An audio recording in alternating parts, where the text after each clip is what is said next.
Cinema ನೋಡಬೇಕಾದ್ರೆ final ಅಂದ್ರೆ ending ಅಲ್ಲಿ ಏನು ನಾವು ನೋಡ್ತೀವೋ ಅದು ನಮಗೆ ತುಂಬಾ ನೆನಪಿರುತ್ತೆ. ಸೊ ಅದರ ತುಂಬಾ ವಾವ್ ಫ್ಯಾಕ್ಟರ್ ಇರುವಂತಹ ಎಂಡಿಂಗ್ ಈ ಸಿನಿಮಾ ಅಂತ ಹೇಳ್ಬೋದು.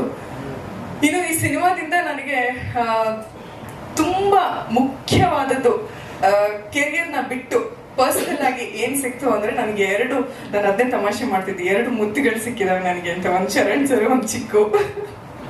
ನಂಗೆ ಅಷ್ಟೊಂದು ಜಾಸ್ತಿ ಸಿನಿಮಾ ಇಂಡಸ್ಟ್ರಿಯಲ್ಲಿ ಕಲಾವಿದರೊಟ್ಟಿಗೆ ಫ್ರೆಂಡ್ಶಿಪ್ ಇಲ್ಲ. ಬಟ್ ಐ ಥಿಂಕ್ ಇವರಿಬ್ರು ನಂಗೆ ಒಂಥರ ಅಣ್ತಮ್ಮಸ್ತರ ಆಗೋಗಿದ್ದಾರೆ. So thank you so much ನಿಮ್ಮಿಬ್ಬರಿಗೂ. ಇನ್ನು ಸಿನಿಮಾ ಬಗ್ಗೆ ಹೇಳ್ಬೇಕಂದ್ರೆ ತುಂಬಾ ಜನ ಸುಮ್ಮನೆ ನಮ್ ಸಿನಿಮಾ ಅಂದ ತಕ್ಷಣ ನಾವು ಜಾಸ್ತಿ ಹೊಗಳೋದಿರುತ್ತೆ. ಬಟ್ ಟ್ರಸ್ಟ್ ಮೀ, ಈ ಸಿನಿಮಾದ quality I square on god ಬೇರೆ ಲೆವೆಲ್ ಅಲ್ಲೇ ಇದೆ.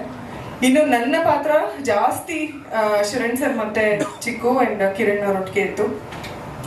2 ಗಟ್ಟಿಗಳೊಟ್ಟಿಗೆ ಕೆಲಸ ಮಾಡೋದಿದೆಯಲ್ಲ, ಅದ್ಗೆಷ್ಟು ತೊಂದರೆ, ಅದ್ಗೆಷ್ಟು ಒಳಗಡೆ ಇನ್ಫೀರಿಯರ್ ಅನ್ನೋದಕ್ಕಿಂತ ಯಾವಾಗ್ಲೂ ಪುಕ್ಕ ಪುಕ್ಕ ಅಂತಿರ್ತಾವೆ.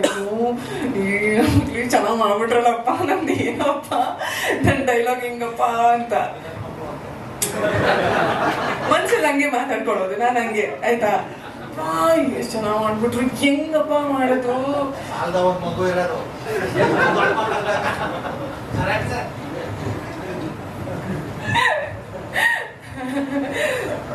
ಅಯ್ಯೋ ಎಷ್ಟು ಚೆನ್ನಾಗ್ ಮಾಡ್ತಿದಾರೆ, ನಾನು ಏನು ಮಾಡಕ್ ಆಗ್ತಿಲ್ವಲ್ಲ.